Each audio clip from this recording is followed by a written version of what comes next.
You know, what I like about history are all the fascinating characters, and I often think, wouldn't it be lovely to be able to ask them a question? Nelson, for instance, I'd love to ask him, what was Emma Hamilton really like? And King Alfred, we could ask him, did you really burn the cakes? Well, sadly, we'll probably never know. Or will we? Morning, Craig. Oh, hi, Chris. Yeah, how are you going? Yeah, okay, all right. thanks. Yeah. No, I've come here, I feel a bit uncomfortable, actually. I feel like a bit like a kidnapper. We've got these blindfolds for you. Yeah. Craig Hamilton Parker is a psychic who says he spoke to Princess Diana during a séance. Today we're setting him a new challenge. Mind your head. Seen them do that in cop films, you see.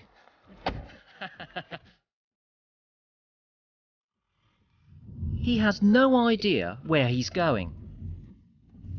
We want him to take 3 objects and see if he can make contact with some of our history's most famous characters. OK, Craig, here we are. Location 1, what's your head? Have you got any sense of where we are geographically? No idea whatsoever at the moment, I'm afraid. Absolutely no idea. That's good for us, that's good for us. Okay. In fact, we're in Salisbury, and Craig's going to handle one of the South's most precious and remarkable jewels. A reasonable bloke. Ah, the light! It's strong. Right, Craig, here's our artefact. It's quite fragile. It's extremely beautiful. What can you sense about this? Okay. No, I don't want to touch it because it's obviously a delicate thing, so I'm just going to hold my hands near it, see if I can sense the vibration. I feel I'm wanting to go back a long way with this. I get a feeling that I'm looking a long, long way back.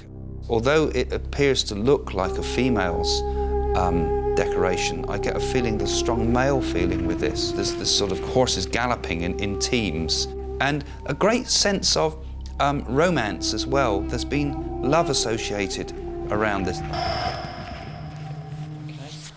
Well, to help you realise how close or far you were, Peter, come on over.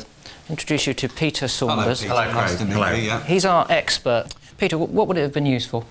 Well, we think it's one of those objects called an astle, a manuscript pointer, but it's Anglo-Saxon.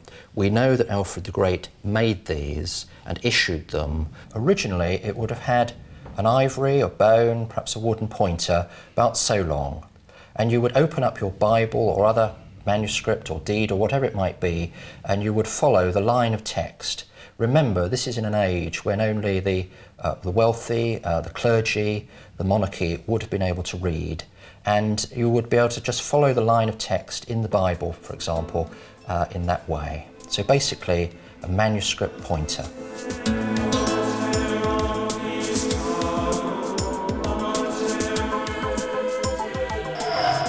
Fascinating, absolutely fascinating. He notched up a few points there, but how's he going to do in Dorset?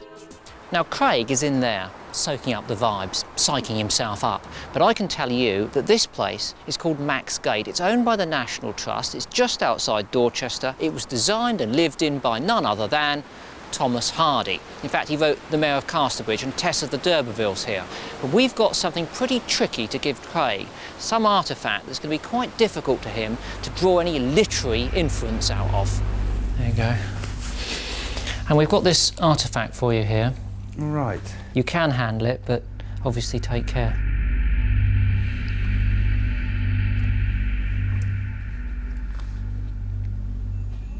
It goes as a set. There's a bigger cello or something that would go with it. It would be perhaps made by the same maker. I also get the feeling that this violin has also been played a lot in fun as well, because I get the feeling of a child playing on this.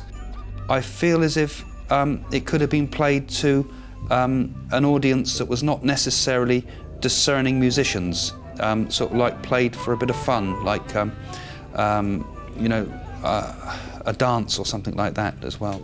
I feel that they had a lot of interest, not just in music, but lots of other areas. I get the feeling they could have been a writer of some sort too, because I feel that I want to write things down. So this is a multi-talented person, a slightly eccentric in his ways, but strong in his views. Can you come up with a name? Well, a few people went through my mind. Charles Dickens went through my mind because I saw writing.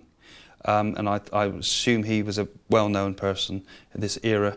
I also saw possibly Conan Doyle, because that's again, it gives me a feeling of that era. But I suppose both those men could be a bit like that. Or even I also saw Thomas Hardy, but he was. But I thought a writer. Although he'd given me a musical instrument, writing comes to mind. So they must have had an interest in those things. We have our expert here. Come in. Way out, I think. Come in and tell us what you think of Hi, that description. Nice to meet you. Hello. Well, not way out at all. In fact, it is Thomas Hardy's house. Thomas Hardy. Oh, so I actually said the name. You did. God.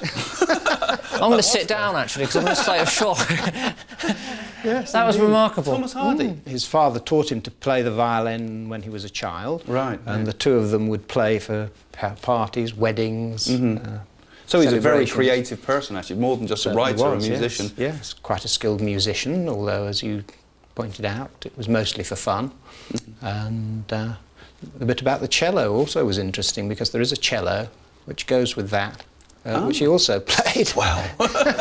Do I get a medal for that? No, I'm just going to frisk you to make sure that you're not carrying any some sort of secret gear here. I mean, do you know, I'm amazed.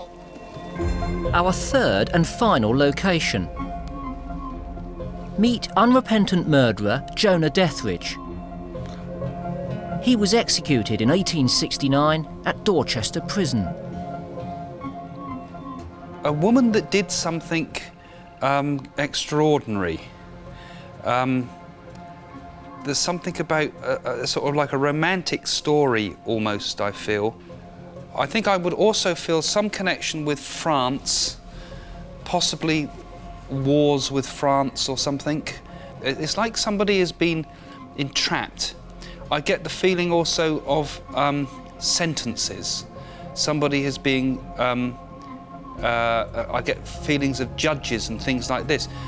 Couldn't have been something you put a wig on, hang a wig on, perhaps, or a hat on or something, a black hat. There's something about people making judgments upon others. It may be to do with exporting or sending them overseas. Something about prisons and jails and broken families and broken love. I would have thought, if I was to make a judgment about this, I would say this is perhaps a death mask of somebody that has done wrong, a criminal or something like that, maybe a hanged man. Peter Woodward here, curator of the Dorset County Museum here. What do you think? How did he do? Hi, Peter. Nice to meet you. He was imprisoned at Portland, and during his sentence, and it was for theft, he was a Midlander, he killed one of the warders. Right, Craig, off you go. Now, in the World's Most Sceptical Person Awards in the year 2001, I was a runner-up, but I don't know what to make of what I've just seen. I think he did remarkably well, but let me not judge. You judge for yourself. And if you'd like to speak to Craig online, that is conventionally, not through any telekinesis, psychic powers, spiritualism or anything like that, then you can do so at the end of our programme. I better find him, he's still blindfolded. There's raging traffic outside.